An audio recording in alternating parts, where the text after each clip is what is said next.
Hello and welcome. This is Working Class to World Class. But before we go any further, I do have a little favour of you. If you could hit that follow or subscribe button, then that would be a massive help. Thank you. In this episode, I'm chatting with an exceptional lady who was once a cleaner hanging around with horses, but she is now a TV producer mingling with the stars. Breaking through the barriers of adversity. I'm Lynn Lester, and this is Working Class to World Class. So Rosemary, thank you so much for being on Working Class to World Class. I'm really, really excited to chat to you in a minute and obviously for people to hear your story. Yeah, and it's lovely to be talking to you today. I often listen to your podcasts, and I think that there needs to be more, as you say, about the working class person who has done well through really working very hard and and saw opportunities and took them, and more importantly, so many of my generation not really having the education, the university education that so much of the young ones have nowadays in my time. Absolutely. I guess back in the day there wasn't social media. Even for me growing up, no social media, there's no Not at easy all. connections. Although now we have it, I do actually think it can also be harder as well because it's more competitive.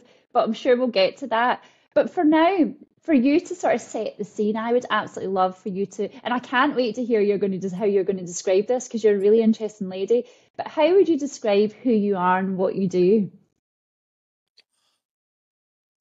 My goodness, somebody asked me this just before I started speaking to you, and I couldn't answer them. But I feel that the first thing that I am is that I know I am is I'm a hard worker.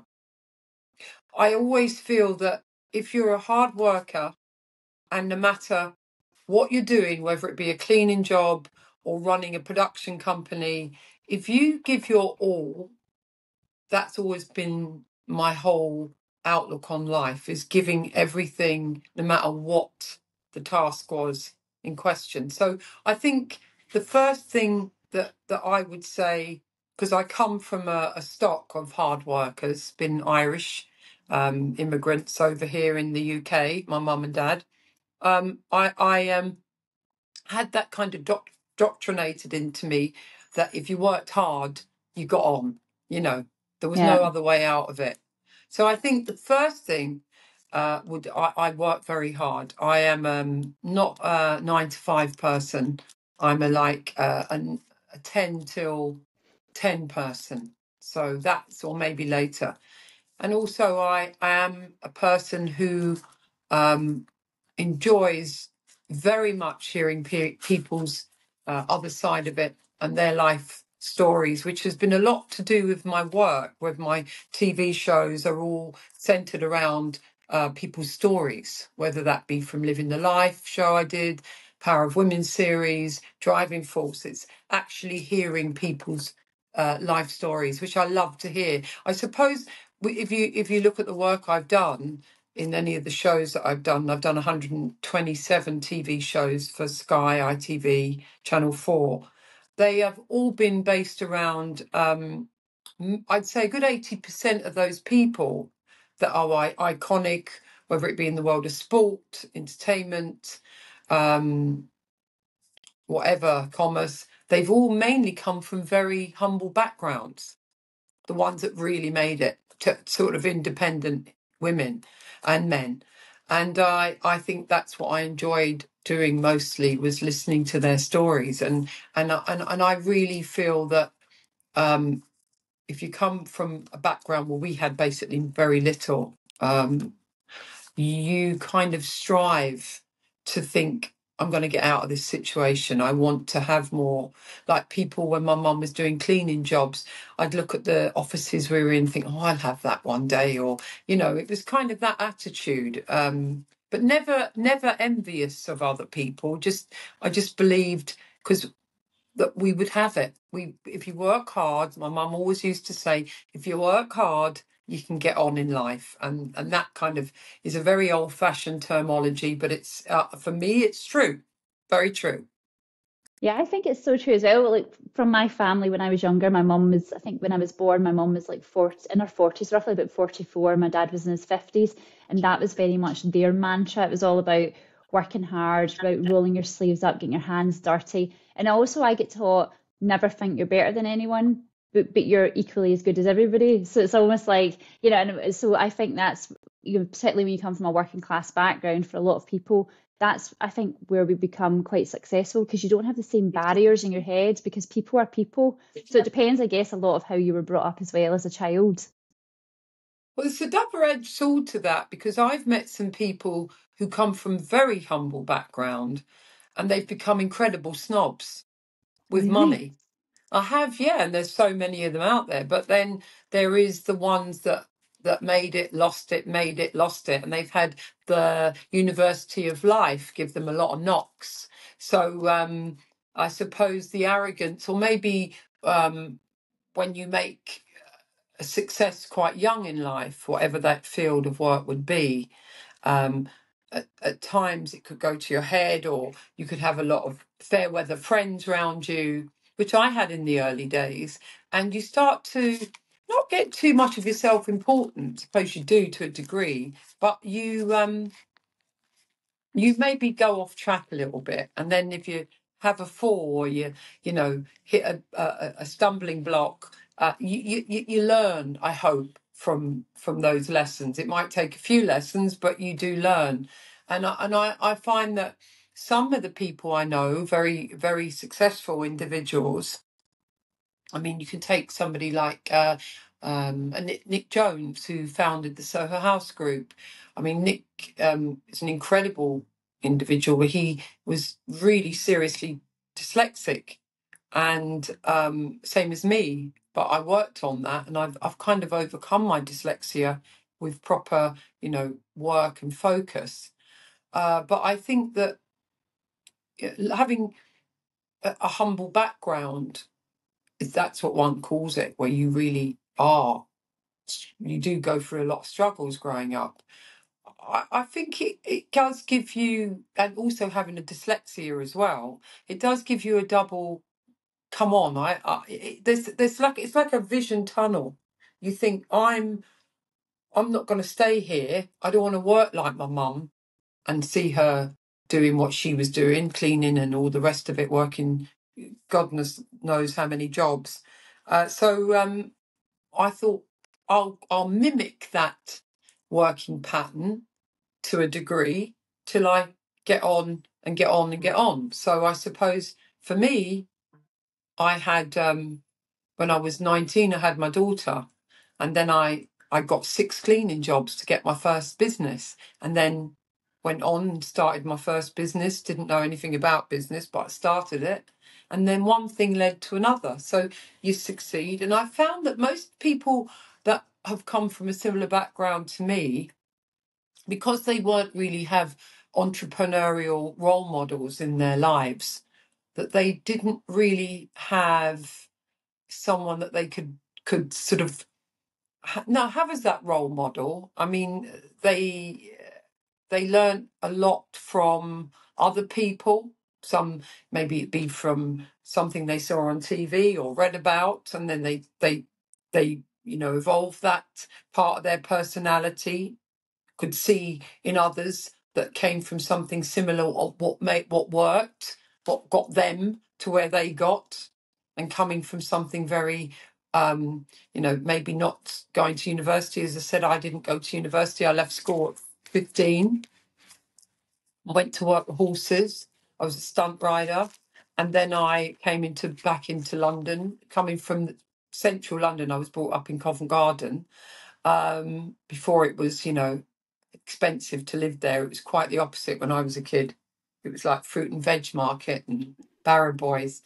But if you really do believe, and that, you come into the now time, because when I was a kid there was none of this manifestations, or if you see it you can be it, or because now it's about write it down, do your mood board, do this, do that. For us it was like just get out there and get a bloody job and get on. It wasn't anything like that. But I think that you do look for role models outside your inner family to perhaps think I could be like that person. Like with a lot of diversity, with a lot of black kids, they look at perhaps basketball players or music, or even like for the older generation, Oprah, that came from really simple, humble backgrounds. But you have role models outside your family, perhaps, maybe I'm not sure. And then you kind of use them. So that's why I think it's so important that people that come from quite a humble background, or, having nothing, they share that experience with others that have come up from the similar background. So it inspires them and drives them to think, well, if they can do it, I can do it. And that's so important. It's not shut yourself down and pretend that you didn't come from that environment, or you were grander than you'd like to pretend to your new friends or whatever. You are what you are, and you can't change what you are. And from what I came from, I'm very proud of. Yeah. And I'm very proud. So what you were saying there really struck a chord. When I asked Jim Kerr from Simple Minds about doing this podcast, he said exactly what you said. It's about giving back, it's about inspiring others. And I think there's a lot of people who get into a real fortunate position, but they forget to give back. And this is the whole purpose of doing what we're doing today. And one of the things that you were saying is obviously you had the chance to ride horses, which by the way, I'm terrified of doing that. But can I just take you back to the early years, like where it all kind of began, where you were born? Because you were saying you were brought up in Covent Garden, but is that where you were born? And yeah, who was in the family? And just I would love to kind of visualize all of that. Of course, I was actually born in Bethnal Green, which is real Cockney part of London. And then my mum and dad were publicans, so we moved then to near Covent Garden. So I went to school in Covent Garden. Very colourful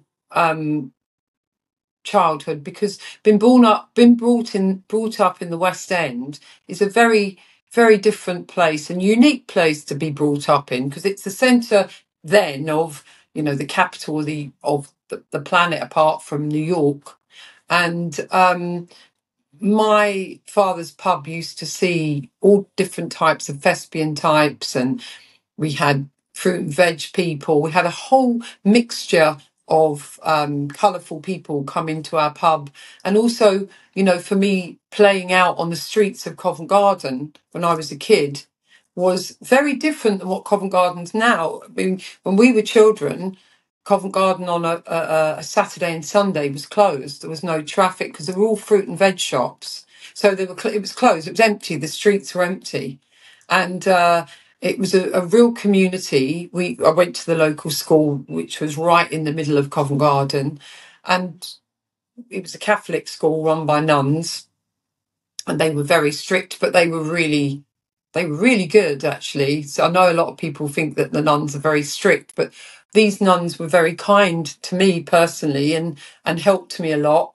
And I think because I was probably one of the only Irish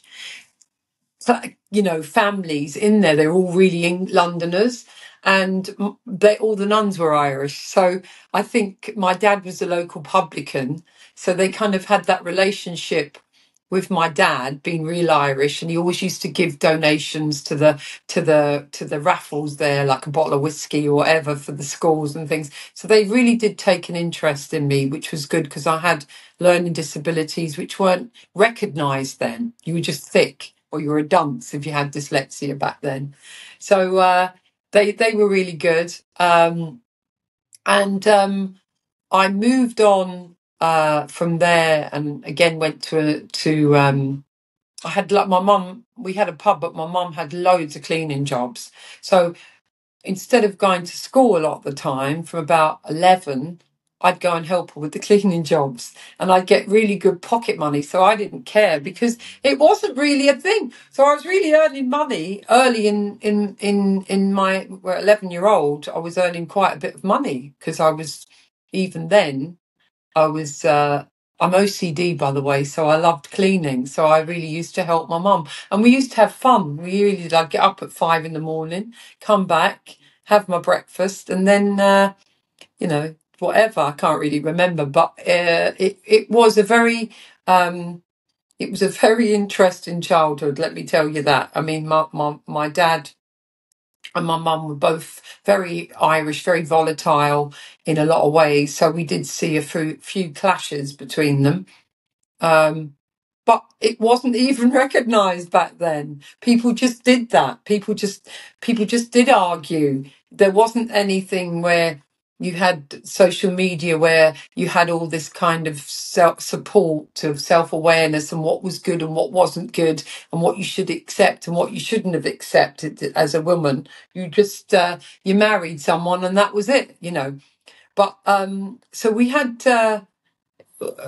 living over a pub was quite interesting too, because my mum and dad were in the pub very long hours, so we kind of we're a bit feral, if I'm honest, my sister and I. And yeah, it was a good. And then I always was mad about horses and animals, always, my whole life. And then it's very boring, probably don't want to know this, but I saw this article in My Pony magazine and it was about Black Beauty. I was about 14 and I thought, oh my God, I really want to see Black Beauty. So at the bottom of the page, it said where it was filmed and where the horses were kept, which was in Rickmansworth in Hertfordshire. So I didn't go to school this day. I had my money from my cleaning jobs and I got the train down. And even then, I was able to because a lot of my progress has been made through communication. Maybe it's the Irish charm to a degree in me. But I got talking to the guy who ran the stables, and he was one of the top horsemen masters in the world at the time. And he actually knew my dad's family in Ireland and got to. Anyway, I said, look, he said, look, why don't you come down in the summer holidays? We'll give you a start. So I did. I was 15. I went down for the summer holidays. I met Black Beauty. There was 10 of them, by the way. And I never went back. I stayed there till I was 18. Moved down there, and it was the happiest time of my life, if I'm honest. God, and So how that old were was my you then? introduction to animals. And I was 15. But you left school at 15 back then. Everyone did, unless you were really smart. You could leave at 15. You certainly had a Saturday job at 14, which you couldn't do now. God, they'd look at you like you had social services in if you had your child out of 14 now doing pay anything. You're not allowed. But yeah, I loved it. It was my introduction to the world of television because I worked on the series and I got to know how a TV set worked. So I suppose indirectly they say you should never work with animals and children. But I worked with both because there was lots of kids working on that production. So yeah, I had a great time. And then I left there and I got pregnant with my daughter, which is one of the other best things that ever happened to me in my life. And I thought, what's next? So I was living in Covent Garden and had nothing, no money. So I got 6 cleaning jobs. There were 6 of them. She used to come with me in the pushchair all around Covent Garden. And this is something to be proud of. I was such a good cleaner. And I really was. And I loved my cleaning. And you probably know, and anyone listening to this, even then it was really hard to get good cleaners. And it is now. So I got offered so much work by so many different people. So again, through cleaning, I was making quite a bit of money. So I saved up my money to, I won't go into it, but the GLC was Greater London Council. Ken Livingstone was at the head of that at the time. You're too young to remember that. But they were giving all the locals that had really nothing in Covent Garden the first priority of shops. So I got a shop, which, my God, it was in the most prime position in Covent Garden. Hadn't a clue how to run a shop. Hadn't bloody mummy looking into a bush. I'd worked on a farm for 4 years. I had a bit of understanding of running a business because of my dad in the pub. So I got the shop from him, gave him my money I saved, and I went from there. Of course, it didn't work out, but then I went on, did other things, and then I got into events, and then I got into management, and then I got into production, and then I got into directing. So it's been a very interesting, very hard journey at times. Like a lot of entrepreneurs, I started off talking to you. You get it, you lose it, and then you get it again. And but at the end of the day, that's what makes you the person you are when you have those life's experiences. And I don't think anyone should regret, unless they're really terrible things that have happened, physical. But I think it's all good, and then you're able to share those, life stories and experience with others that really, again, like myself, haven't had that opportunity. Hence, my charity work that I do. I think you may have seen that I work a lot with Fifth Emergency Service, which is Refuge.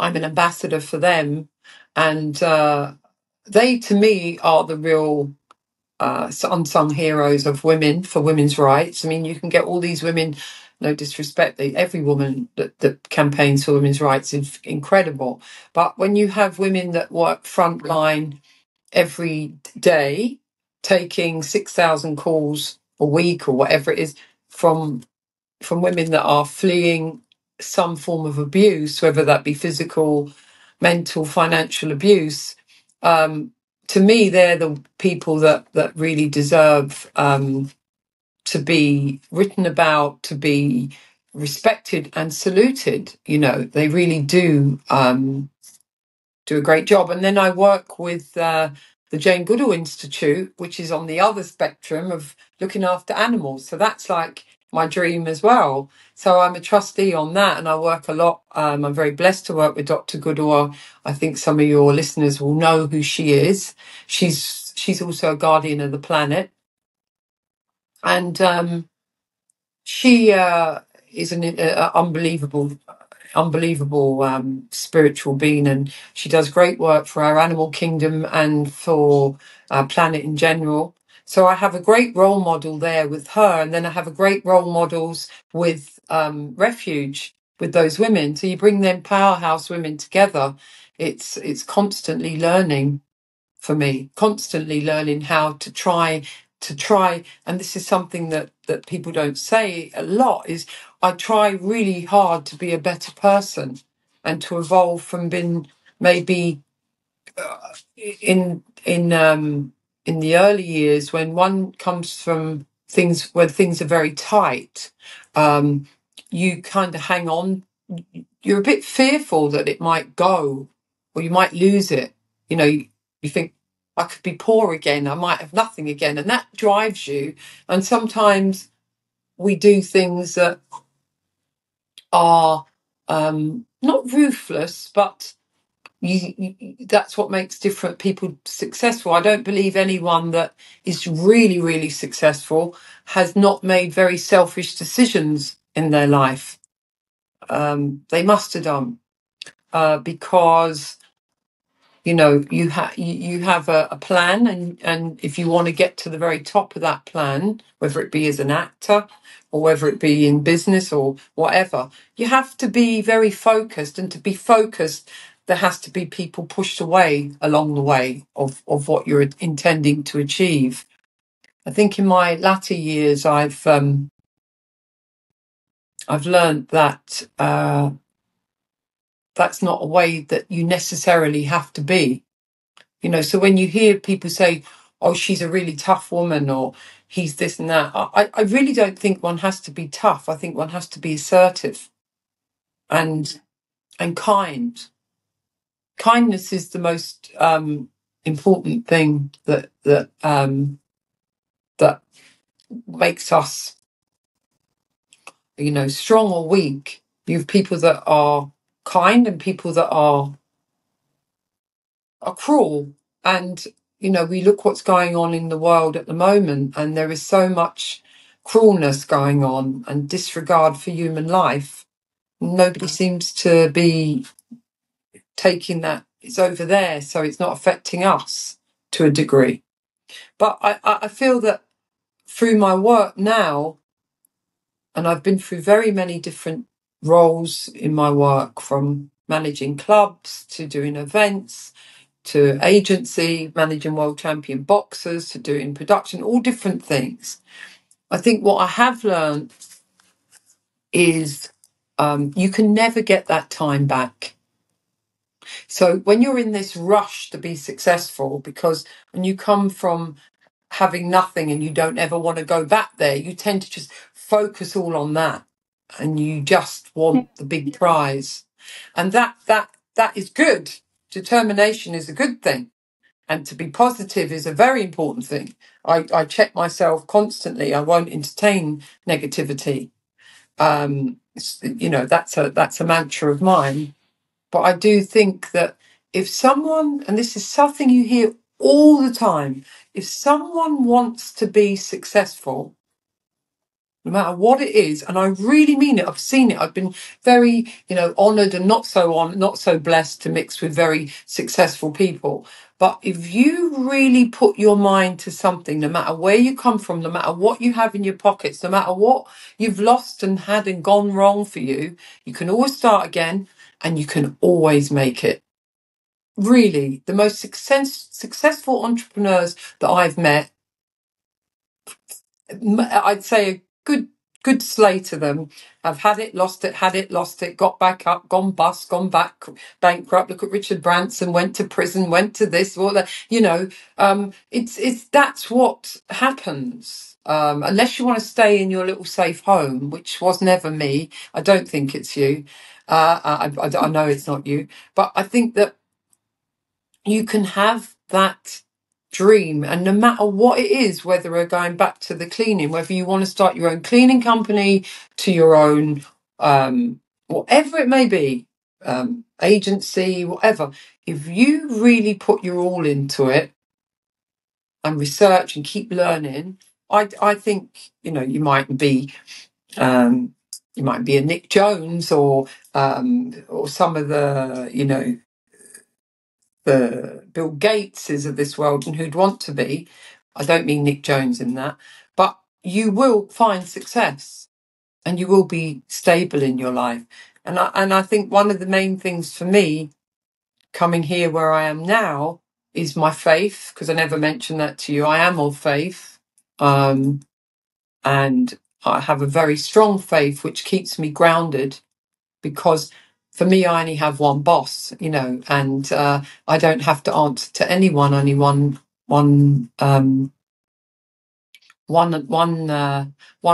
energy is what I answer to, and that's why I say so. Over the years, as my faith got stronger, the more I realised the rights and wrongs I'd done, and I think if you have faith, whatever that may be, for me, I'm a Christian, but if you have faith, it does keep you slightly on the right path to a degree. But I just think that for women, the thing that I'm focusing on at the moment for women is ageism, because I do believe ageism is the next Me Too, and I think that ageism is something that has to be addressed. We're living an extra 30 years on this planet than we did in the 50s and 60s as women. So we need to think what we're going to do when we get to 55 and plus. And I'm doing a new show about that at the moment. So, I think that ageism is my next project.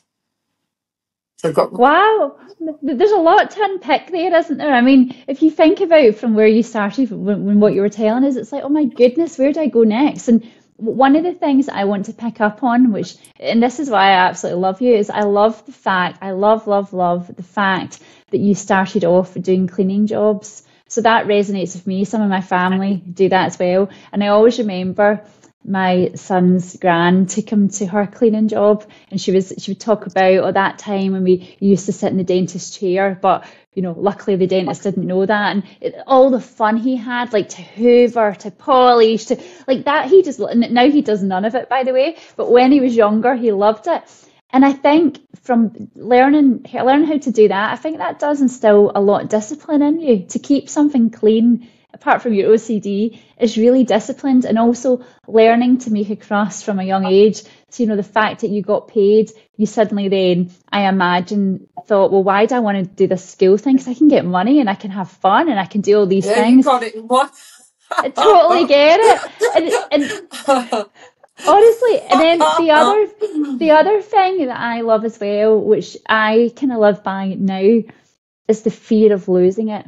And actually, as a working class person, because you've not had it before, so you know what that's like. And what you don't want to do is be up, because my mum used to say, be very Go kind to back people there. on the way up, Yeah, because you might meet them on the way back down. So I never take a thing for granted, because I don't know how long I've got it for. And it's the same with exactly. people, it's the same with occasion, it's whatever it might be. And what I would love to sort of get from you, I mean, I think people have got a very good sense of you as a person. I certainly do. But what I would really love is to understand when you didn't have nothing. So let me take you back to that time. I'll teleport you back. You've got your daughter. You've got a beautiful relationship. But what did you need to sacrifice? Because you were saying like you didn't have much. Like what was life like every day? What did you have to do without? I think when I married my daughter's father, we had really nothing. I mean, my wedding ring I bought from the Army and Navy store. I'm telling you, it's £1, right? We had nothing, and but you know what? I know it sounds a really romantic thing to say, but we didn't care because we had each other.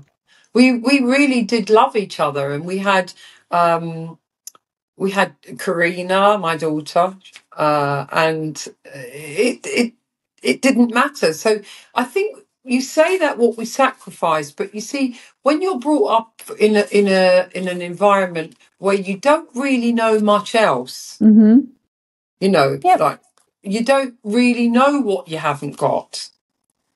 You know, I used to totally. look at, there was a show on at the time, as before you remembered. I used to do a night cleaning job at the Savoy, night room maid it was, night housekeeping.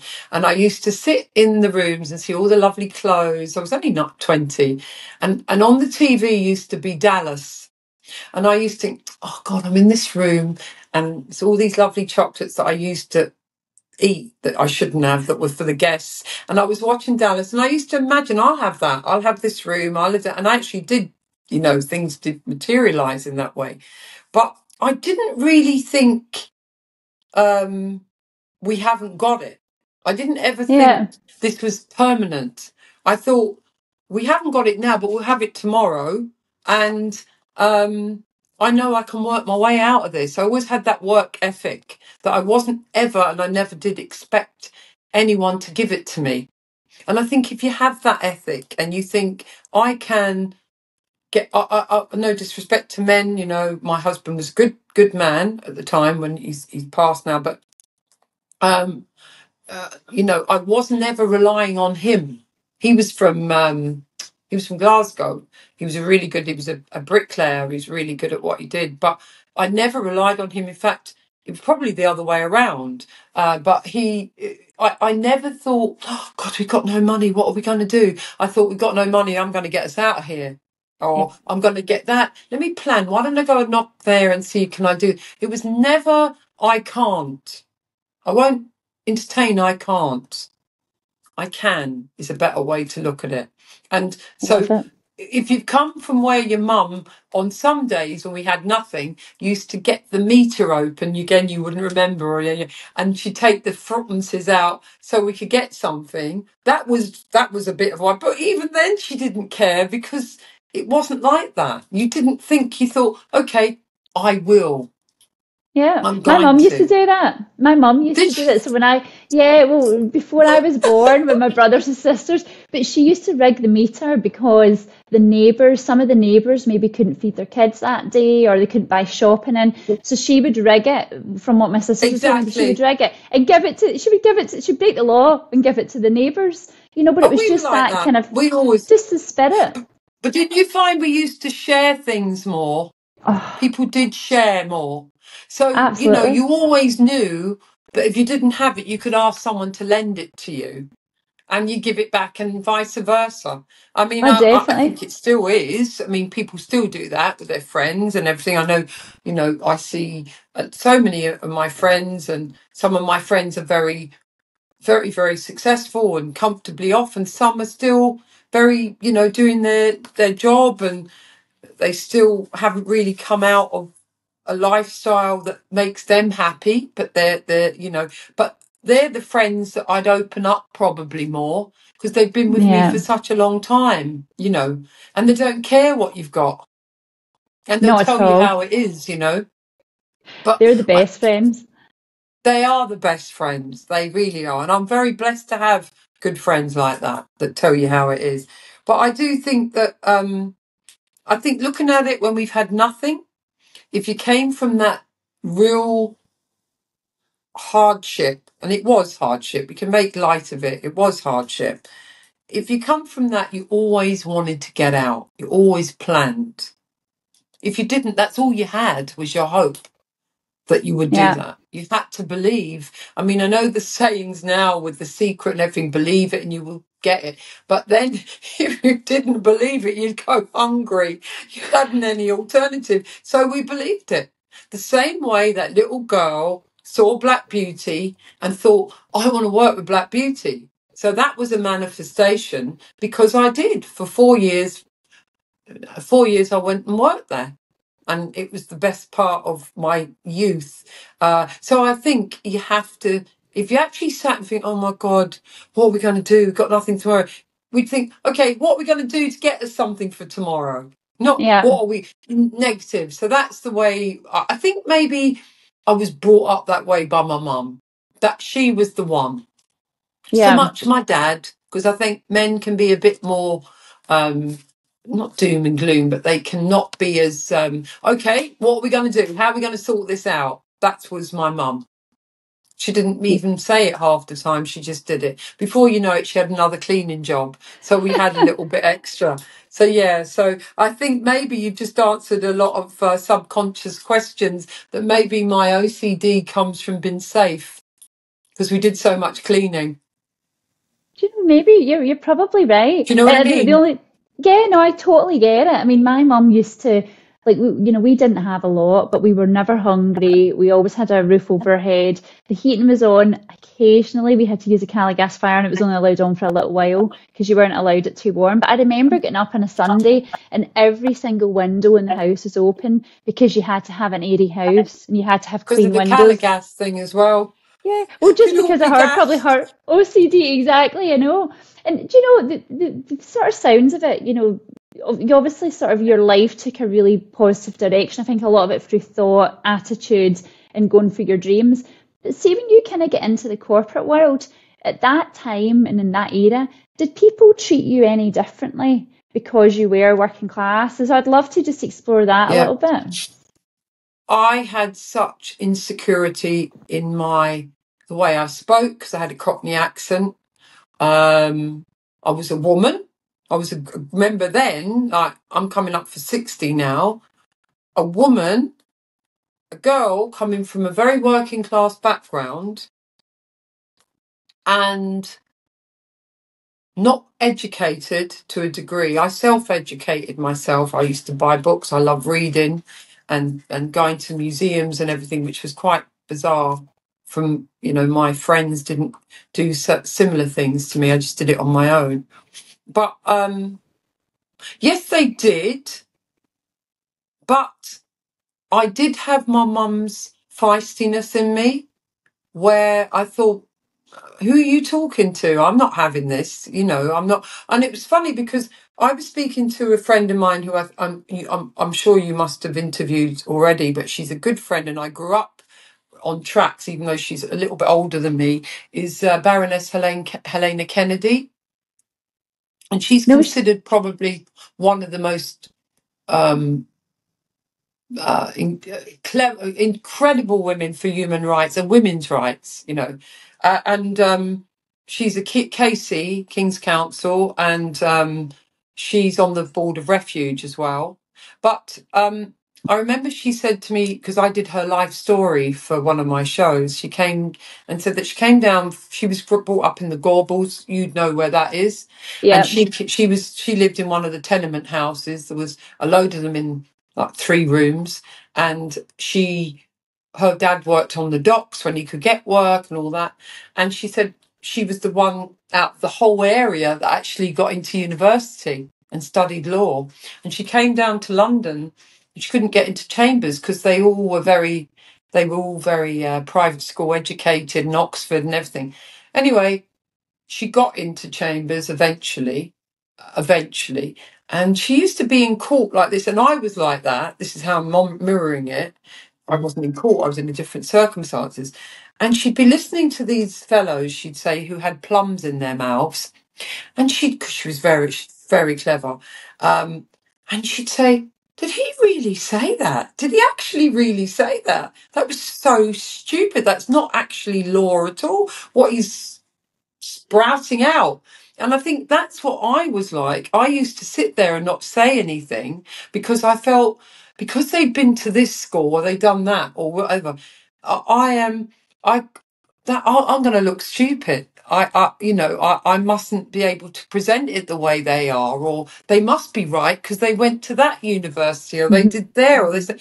But then the more you get older, and the more little bits of success you get, you think, well, actually, it doesn't matter where you come from. It's what you are determined to do. But I do think now, and I hear it every day because my whole work is about women, to a degree, most of it, and planetary matters. But I do think I don't go half a day without somebody saying to me that they've encountered some form of discrimination or sexism in the workplace or in their own environment. Now, I don't know if it's because I've got an energy around me now from, I won't take that because I won't entertain that at all. I don't experience that on my conscious level. I'm sure some around I'm being, I'm being annihilated by others that don't like my opinions. But I do think that, I think if you, as I said, like when you said when we didn't have anything, if you think I don't have anything and all is over, then you won't move out of that situation. But if you think I've been treated unfairly or with discrimination because I'm a woman, let's take into account, I'm not going to accept that, and I'm not going to tolerate that.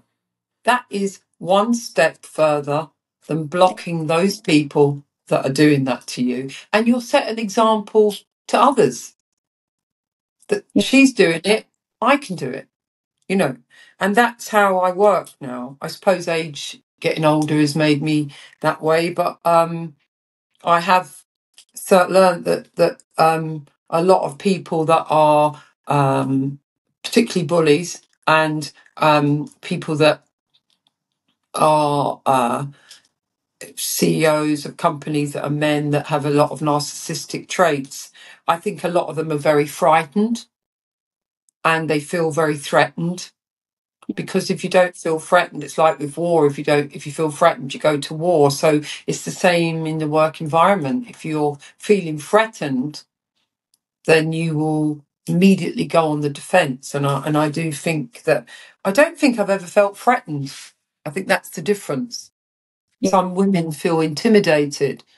Men don't, or women don't intimidate me. My daughter would intimidate me when I know that tone when she answers the phone, but or my mum. But no, I don't. I don't think. I hope I don't sound arrogant. I think I've So, had to not think. I know I've had to learn to be this way, and it's survival. yeah, no, definitely. Survival. I always sort of treat it like, I don't let anyone speak to me if they talk to me in a way that I wouldn't have allowed my mum to do, because she's the only person in the Exactly. world that could have spoken to me like that. And actually, what you're saying is quite interesting, because you get the obviously men in power, not all men, and we're not talking about everybody, of course, but there's a lot of men in power that do intimidate others. But I think it's sad because I think there's a lot of women that do the same. So there's a lot of women that think, you were saying In a earlier different about, way.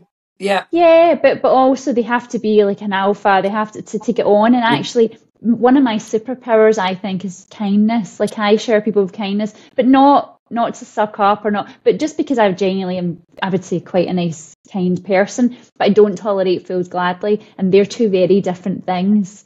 And I think a lot of that is from like what you were saying, like from your mum, like that kind of hustle that you know who you are as a person, don't mess with me, but you're right, it's not arrogant, it's just life, and it's about surviving, because when you don't have anything, it's a bit like you block a cat into a corner, it's going to bring its claws out, and that's how I've Otherwise, you're been a described doormat. before. You're going to Yeah, be a doormat. You're going to be treated the way some certain people think they can treat you or treat others. But the saying, if you set your boundaries, then they know yeah, not to cross those boundaries with you. absolutely. And I have, as I said, I have one boss, and that is a great strength. I just feel that if I was saying to any woman now, or anyone, because you don't just focus on women, but if I was saying to anyone about the lessons that life has thrown at me, and again, you read this so many times with older people saying it, don't worry about the small stuff. You're worrying. It really, what you were worrying about last year, you look back and think, why is I worrying? We spend so much of Yeah, our life worrying, and it's just a waste of time. totally I think is. that's when things start to fall into place, when you stop worrying so much. Yeah, I would agree. Let That it I be. read something. Well, there was something a while ago that I read, and it was, am I going to be worried about this in 2 days? Okay, maybe. Am I going to be worried about it or annoyed about it in 2 weeks and then in 2 years? And then when you think, well, actually, in 2 years, I'm going to forget about this. Is there any point? And it's quite Yeah. hard because I'm a bit obsessive with my thoughts sometimes, and I can go over things in my head and over and over. But I've started really thinking about this. Wait a minute, Lynn, are you going to be annoyed in 2 days, 2 weeks? And then it's allowed me to sort of make my peace with it. And sort of on the flip side, one of the things that you were saying that I would love to, before we finish up, just to kind of get a sense, I think you hit the nail on the head around having a mentor. And obviously, when you were working with Black Beauty, it was the person you took yourself out your surroundings. You went down, you met someone. It's all about who you know, meeting the right people at the right time. And so, if you're from, say, working class or any class really, someone who's maybe a bit lost, and what advice would you give in terms of finding a mentor or just meeting the right people, being in those environments? Well, mentors come into your life at different stages, obviously, at your chapters, and a mentor that you might have been able to relate or look up to or gain advice from when you were 16 to 20, for example. I could look back now and say, oh my goodness me, what was I thinking? But so mentors, I think mentors naturally come into your life. You see someone, whether that be a sports personality or, I wouldn't say a politician, that's for sure. But you do have, the universe brings certain things into your life that you're not even expecting. It could be a soap character, it could be someone in fashion, it could be, if you're into your fashion, it could be it could have been a Vivian Westwood, it could have been something. So there are different mentors. I mean, Vivian came from a very humble background, but there's different mentors for different things. What I would look at more as mentors probably would be, it obviously depends what you're interested in your life, Yeah, career wise. So that's a big part of it. But always look at the best. Who's done the best? And sometimes I'd have two, a mentor that's done the best, and it could be a Versace or someone like that, or it could be Chanel or whatever. I don't know. Excuse me, it can't come into my head. But they both got there in different ways. One could have been ruthless, one could have been just creative. So I'd have two different types of mentors and take a bit from both, but always go for the best. who's been the most successful. Because if you need mentors from a life path of some of them are good and some of them are bad, is you're probably your parents are your first mentors, and not necessarily are they your best ones. Yeah. You know, we've been blessed to have good parents to a degree, but there are some people that's parents really would be the last person you'd want as a mentor. So it depends who comes into your life at different stages, but I would always look for the mentor who tends to be, for safety at beginning, it tends to be someone that is fair and logical, and always and has excelled in what they've done, but for the right reasons. Don't have a mentor who's a bully and, you know, that's been really ruthless to get to where they are. Have a mentor that's been really successful at what they do, but they are kind as they can be, and also you can learn good life traits instead of the negative ones. That maybe isn't what you wanted to hear, but No, that's I how think I that's feel. sound advice. And do you know what? I think that the message loud and clear of that is hang about with the good people. Don't hang about with the idiots that are just Show me your nasty. And company, I'll show you who you are. yeah, exactly, exactly. Well, thank you so much. I've learned loads. I mean, I've thoroughly enjoyed it because I think And me you are talking this. to you too. Oh, thank you. Well, you are the salt of the earth, and I'm so glad that, you're not only on the show, but you're doing so well because I think people like you deserve to do well in Thank life. And you. the fact that you're also giving back through your charities and all the brilliant work you do. So, yeah, you've been an inspiration, and I'm sure lots and lots of There's people are one going to thing take I'd something like to away. say that I've always tried to do all my life, in my latter life. If I'm telling anyone listening to this, if you can pick up the phone, just it takes 3 minutes, 2 minutes of your time or a waffle conversation to help someone get a job. You might know someone, and my daughter wants to get a job at, I don't know, Sony or something. Now, if you know someone, or you know someone at some restaurant, can get someone a job that needs it, I think always take the time to help someone else. Very important. Costs us nothing. If you can, you can. If you can't, you can't. But it costs you nothing. Just take the time, and it will come back to you, believe me. It will. Well, karma is a wonderful thing, and Yeah, no, it I really is. appreciate it. And we'll be catching up soon because I want to hear You more will of your indeed. I'll be story. seeing you soon, I hope. Thank you for your Thank time. you. Very Thank you. grateful. Lovely talking to you. Thank you.